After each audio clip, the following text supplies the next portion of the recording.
कि ये औरंगज़ेब का जो चक्कर है ये सिर्फ मजहबी कट्टरता की वजह से है। मैं कह रहा हूँ ये अंदर का शैतान है। नमाज पढ़ते नहीं, मस्जिद जाते नहीं, रोज़ा रखते नहीं, हज का इरादा नहीं, और शराब पीते हो, जुआ सट्टा खेलते हो, लड़कियों को देखते हो, और औरंगज़ेब की कब्र के लिए लड़ाई लड़ रहे हो। ये कौन सी मुसलमानी है? इस औरंगज़ेब के लिए अपने और इनके सनातनियों के बीच जो है वो आग मत लगाइए।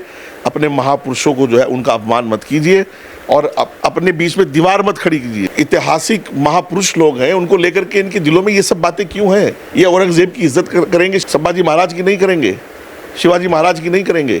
आप लोग स्कूल में पढ़ते थे तो क्या शिवाजी महाराज का इनको इतिहास नहीं पढ़ाया गया?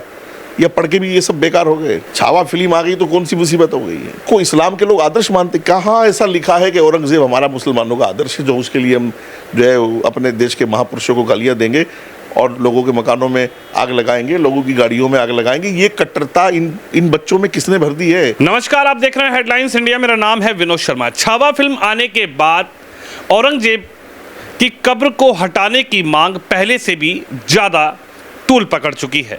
इसी को लेकर कुछ हिंदू संगठन नागपुर में विरोध प्रदर्शन कर रहे थे, लेकिन उसी को लेकर दो समूहों में हिंसा भड़क जाती है, और हिंसा इस कदर भड़क जाती है कि वहाँ पर आप ये समझ लीजिए कि आगजनी, दंगा और कई मकानों और गाड़ियों में आग तक लगा दी जाती है। और इसी पे बातचीत करने के लिए मुफ्ती वजाहत गुजर साहब मेरे साथ मौजूद हैं। सर, कैसे देख रहे हैं ये तो विवाद जो है औरंगज़ेब का? ये तो पुराना विवाद है, ये कोई नया विवाद तो है नहीं कि भाई आज ही औरंगज़ेब का नया विवाद शुरू हुआ और आज ही इस पर इस तरीके से दंगा भड़क गया। लगातार मांग पहले भी होती रही है, लेकिन जब से छावा फिल्म आई है उसके बाद से कहीं ना कहीं कुछ लोगों के अंदर बड़ा आक्रोश, बड़ा गुस्सा औरंगज़ेब के खिलाफ है, और वही लोग औरंगज़ेब की कब्र को हटाने की मांग कर रहे थे। लेकिन जब हिंसा भड़क जाती है, दंगा भड़क जाता है, इस पर क्या कहेंगे सर? मेरे भाई, औरंगज़ेब को लेकर के बात तो वाकई पुरानी है, लेकिन अभी जो नए तरीके से ये शुरुआत हुई है, ये महाराष्ट्र में मेंबर असेंबली अबू आसिम आज़मी ने शुरुआत इसकी की है, महाराष्ट्र में ख़ासतौर से। औरंगज़ेब के बारे में मैं इससे ज़्यादा अपना ख्याल जाहिर नहीं करूँगा कि औरंगज़ेब जैसे और हमारे देश में शासक रहे हैं मुग़लों में, औरंगज़ेब भी एक शासक है। औरंगज़ेब वो अल्लाह वाले होंगे तो वो उनका और अल्लाह का ताल्लुक़ है। औरंगज़ेब के साथ मुसलमानों के जज्बात इसलिए जुड़े हुए हैं कि फतवे की एक बड़ी किताब जिसको फतावा आलमगीरी कहते हैं वो औरंगज़ेब की लिखी हुई है। और चूँकि एक सोच है कट्टरता को पसंद करने की, औरंगज़ेब बहुत कट्टर इंसान थे। बाप को उन्होंने कैद किया, अपने भाइयों के साथ उन्होंने क्या किया वो सब इतिहास है, उसको हम लोग हिंदू मुसलमान मिलके भी मिटा नहीं सकते। मेरा सवाल यही है कि आखिर जब उन्होंने अपने पिता को इस तरीके से कैद रखा, अपने भाइयों के साथ अत्याचार किया, क्रूरता की वो हद पार कर दी कि कोई कहते हैं कि हमारे पश्चिमी उत्तर प्रदेश में कि दूसरा मारे तो धूप में गिरे, अपना मारे तो छाँव में गिरे। लेकिन उन्होंने जो क्रूरता की औरंगज़ेब ने, जो अपने परिवार के साथ किया, अपने भाइयों के साथ किया, सिर्फ सत्ता हथियाने के लिए, उसको लेकर भी कुछ लोगों का इतना प्रेम है औरंगज़ेब के साथ कि साहब देखिए औरंगज़ेब एक बड़े अच्छे शासक थे, लेकिन जो उन्होंने अपने परिवार के साथ किया, चलिए दूसरों के साथ तो छोड़िए, अपने परिवार के साथ क्या किया, फिर भी इस तरीके का प्यार, इस तरीके की मोहब्बत। और देखिए, चलिए मैं अपनी बात को कंटिन्यू करूंगा। सिखों के साथ, सिख गुरुओं के साथ जो हुआ, उनके बच्चों के साथ जो हुआ, चाहे वो जितना भी बड़ा इस्लामिक स्कॉलर हो औरंगज़ेब, तो मैं उसको जायज़ नहीं ठहरा सकता। जितना भी बड़ा वो बादशाह हो, जितना भी बड़ा वो अल्लाह वाला हो, आलिम हो, जो भी हो, लेकिन जो उन्होंने अपने माँ बाप के साथ किया वो तो शासन प्रशासन का मसला था उनके, वो तो बादशाहत का मसला था। ठीक है, किया उन्होंने अपने घर में किया, लेकिन जो छोटे छोटे बच्चे जो थे सिख गुरु के, उनके साथ जो हुआ वो ठीक हुआ, उसको क्या ये सब मुसलमान ठीक ठहराएंगे?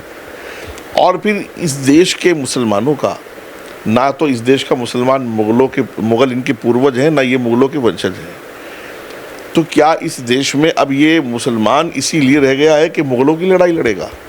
वो मुग़ल जो इस देश को राम मंदिर और बाबरी मस्जिद का झगड़ा दे करके गए हैं, वो मुग़ल जो यहाँ इस देश में हज़ारों सैकड़ों मंदिर मस्जिदों के झगड़े दे करके गए हैं, सैकड़ों साल शासन किया, उसके बावजूद जो है वो अय्याश मक्कार लोग कि वो अकबर ने उससे शादी कर ली, शाहजहाँ ने फलाने से कर ली और उसके इश्क में वो तैयार हो गया, ये सब करके गए हैं। तो क्या इन मुसलमानों का इतिहास तो अल्लाह से, उसके रसूल से, दीन इस्लाम से जुड़ा हुआ है, इन मुग़ल शासकों से नहीं जुड़ा हुआ है।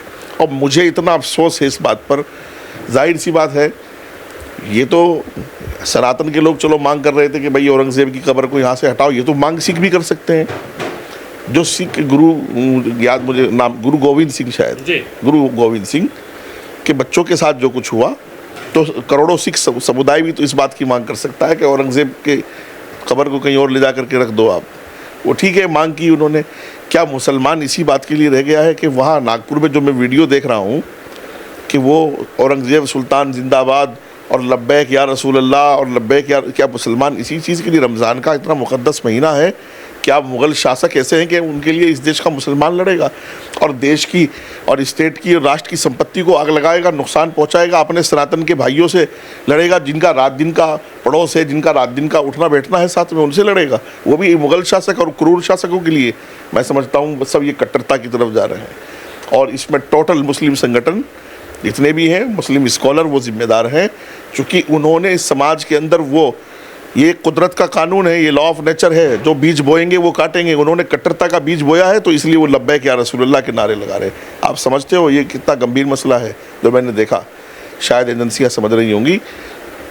लब्बैक या रसूलुल्लाह पाकिस्तान में एक संगठन है, तहरीक लब्बैक या रसूलुल्लाह, और वो दुनिया के कट्टरवादी संगठनों में टॉप 5 में आता है। उनका सीधा सीधा है गर्दन उड़ाने वाला काम। जो ये सर तन से जुदा का नारा दुनिया में दिया है, ये उसी संगठन ने दिया है। उनका ट्रेंड है सर तन से जुदा।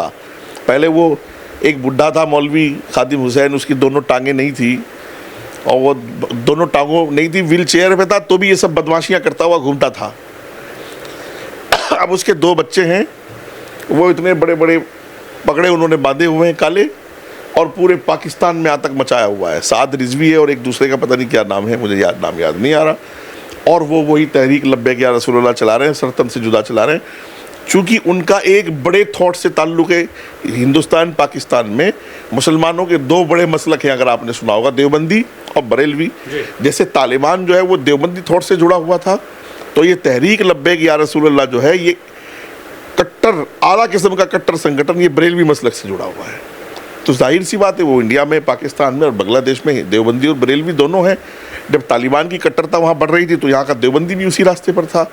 अब ये तहरीक लब्बैक या रसूलुल्लाह की कट्टरता बढ़ रही है तो ये बरेलवी उसी रास्ते पर है। और उदयपुर में और अमरावती में जो हुआ, मैं बहुत जिम्मेदारी से कह रहा हूँ, एजेंसियाँ मेरी बात को नोट कर लें, उनका पक्का, जिन्होंने वो वहाँ टेलर का सर तन से जुदा किया उदयपुर में, उनका भी जो मसलक था वो हमारे बरेलवी मसलक के थे।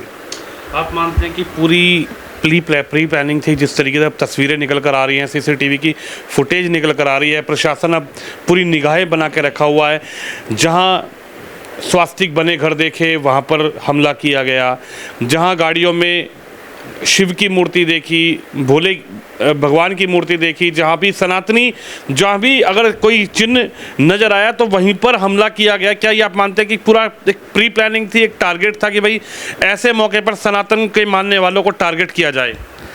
देखिए, मैं आपको बता दूं, ये पूरे देश में, पाकिस्तान, बांग्लादेश में जो कुछ हुआ वो आपने देखा होगा हसीना के साथ, ये वही पूरी एक टीम है कट्टरता वाली। पूरे देश में अहले हदीस, देवबंदी, बरेलवी तीनों मिलाकर ये 5% लोग हैं। बरेलवियों में 95% लोग, देवबंदियों में 95% लोग, अहले हदीस में 95% लोग, वो सब देश के साथ हैं, अमन चाहते हैं, शांति चाहते हैं। सिर्फ ये 5% लोग हैं जिन्होंने ये तबाही मचाई हुई है।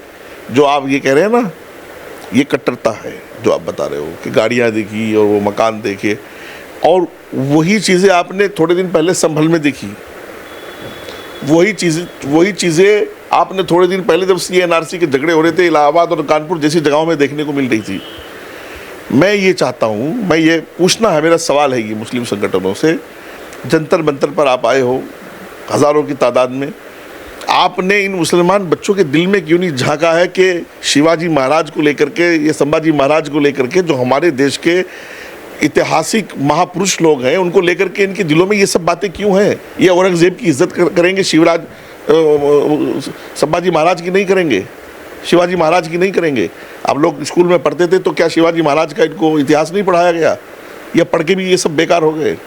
महाराष्ट्र में जहाँ आप वंदे मातरम कहते हो, हिंदुस्तान जिंदाबाद कहते हो, तो वहाँ शिवाजी महाराज का भी जय शिवाजी महाराज भी बोलते हैं लोग। वो वहाँ उनके अनुयायी हैं, देश भर के लोग उनको महापुरुष मानते हैं। छावा फिल्म आ गई तो कौन सी मुसीबत हो गई है? भाई फिल्म वालों का, डायरेक्टर निर्देशकों का काम रहा है इतिहास के लिए, कुछ अच्छे लोग हैं, महापुरुषों पर बनाते रहते फिल्म। तो ये कोई, मैं कहता हूँ यार, औरंगजेब कोई ऐसा शासक, ये कोई इतना बड़ा, इतना, इसको इस्लाम के लोग आदर्श मानते? कहाँ ऐसा लिखा है कि औरंगजेब हमारा मुसलमानों का आदर्श है, जो उसके लिए हम जो है अपने देश के महापुरुषों को गालियाँ देंगे और लोगों के मकानों में आग लगाएंगे, लोगों की गाड़ियों में आग लगाएंगे? ये कट्टरता इन बच्चों में किसने भर दी है? क्यों ये? भाई देखो, मैं तो बोल रहा हूँ बराबर, और जब तक जीवित रहूँगा, जिंदा रहूँगा, बोलता रहूँगा। मेरा काम बोलने का है।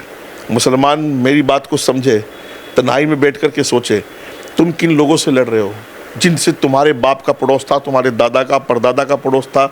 70 साल के तुम बिजनेस के पार्टनर थे, 70 साल की तुम्हारी उठ बैठ थी। आज धर्म की दीवार तुमने उसके और अपने बीच खींच ली है। आज इस सनातन के देश में पैदा होकर के तुम्हें अपने महापुरुषों से, महाराणा प्रताप, झांसी की रानी, शिवाजी महाराज, संभाजी महाराज, इनसे परेशानी हो रही है। तुम्हें वो शासक जो राम मंदिर मस्जिद के झगड़े दे गए हों, वो शासक तुम्हें याद हो जिन्होंने धर्मों की दीवार, भाई मैं तो सिखों के, मैं हमेशा कहता हूँ मुसलमानों से, आज सिख जो है वो इतनी बड़ी हमदर्दी वाली कौम दुनिया में सामने आई है। इतना वेलफेयर, इतना सोशल एक्टिविटीज़ हैं। आप गुरुद्वारों में जाइए, कोई भूखा नहीं आता है।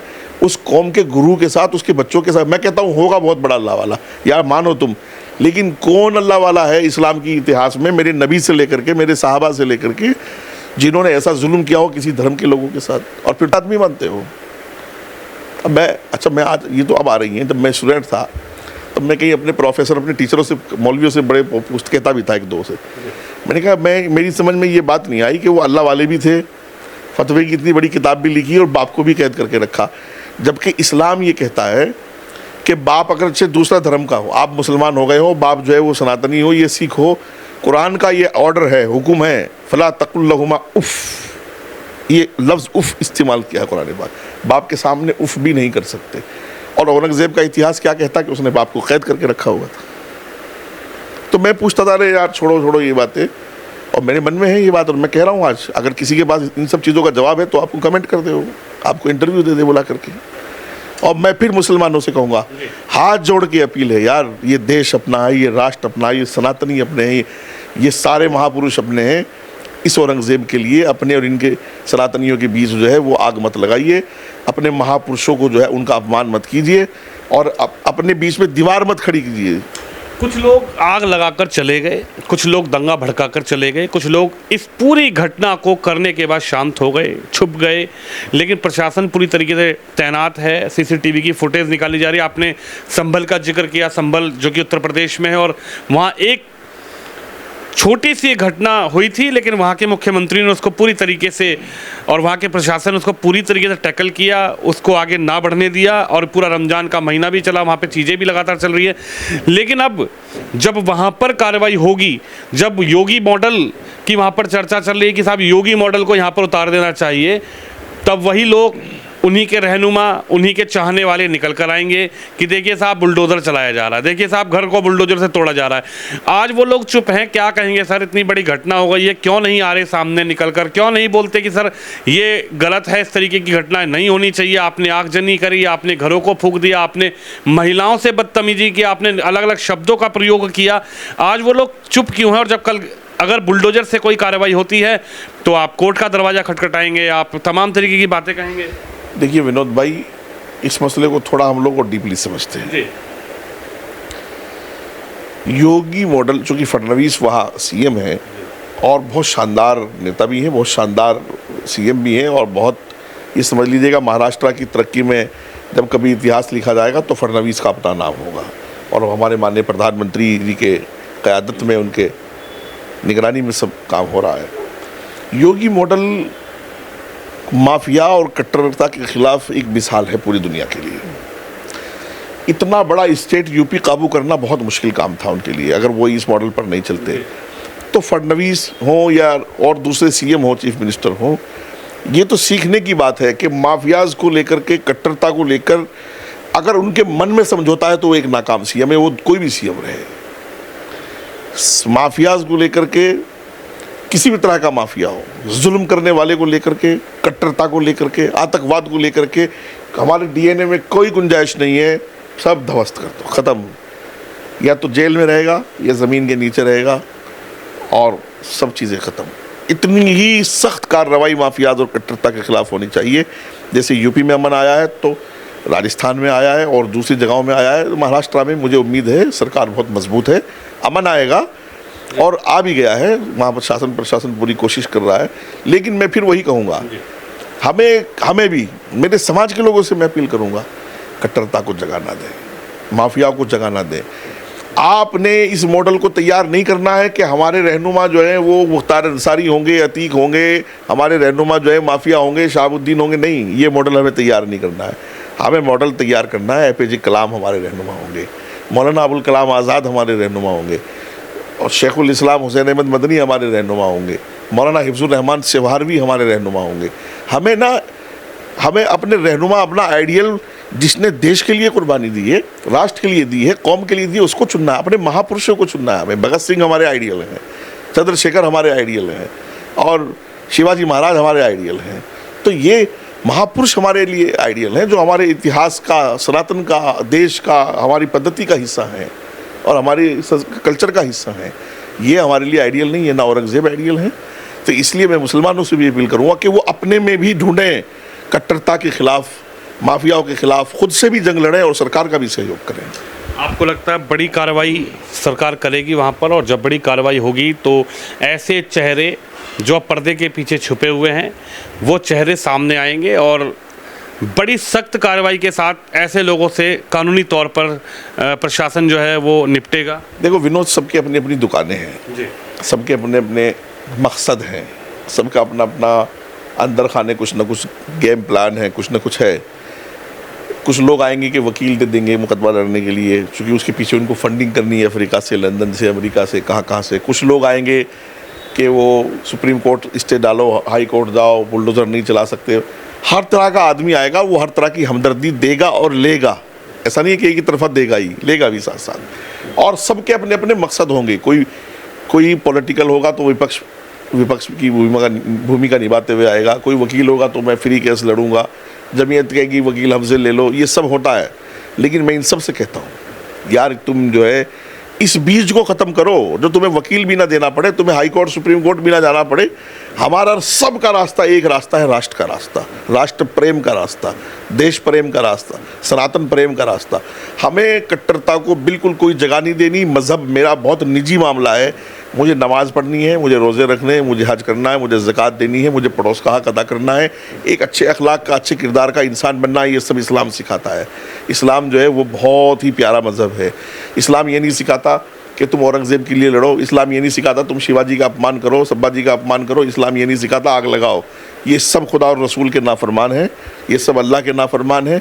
मैं कहता हूँ इनसे, जो ये माफिया लोग हैं, कोर्ट माफिया, कचहरी माफिया, वकील माफिया, मैं इनसे कहता हूँ कि तुम इस कट्टरता के खिलाफ अपने आप से, अपने अंदर के शैतान से लड़ो।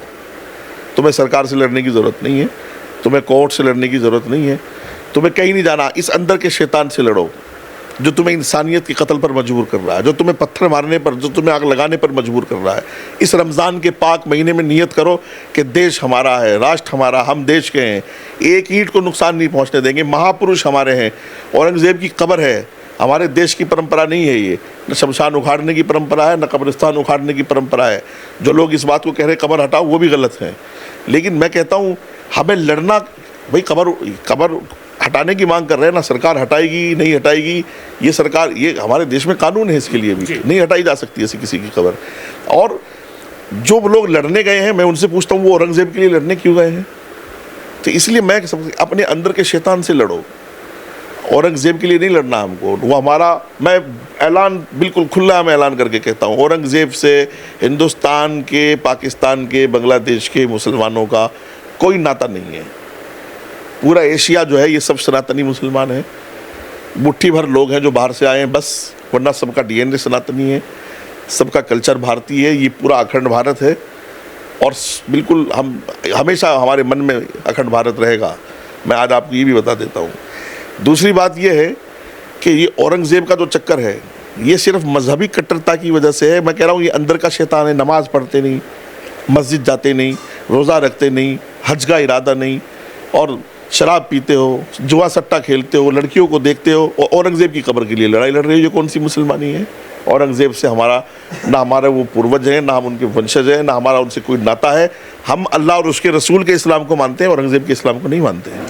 ये हमारे साथ मुफ्ती वजाद गुजर साहब हैं, जिनका साफ ये कहना है कि औरंगज़ेब से हमारा ना कोई नाता है, ना कोई मतलब है। लेकिन जो लोग औरंगज़ेब की कब्र हटाने की मांग भी कर रहे हैं, उनके लिए भी ये कहा गया है कि कानून है, लॉ है, प्रक्रिया है, कानून अपने तरीके से वर्क करेगा। लेकिन जिन लोगों ने इस बीच हिंसक झड़प की, जिन लोगों ने आगजनी करी, दंगा भड़काया, उनके लिए भी मुफ्ती साहब का यही कहना है कि आप अपने अंदर झांकिए और आप पहचानिए कि आप क्या हैं। आपका नाता अल्लाह से है, आपका नाता ईश्वर से है, आपका नाता किसी क्रूर शासक से नहीं है जिसके लिए आप अपने पड़ोसियों को इस तरीके से परेशान करते हुए नजर आ रहे हैं। कैमरामैन शोम यादव के साथ विनोद शर्मा, दिल्ली से।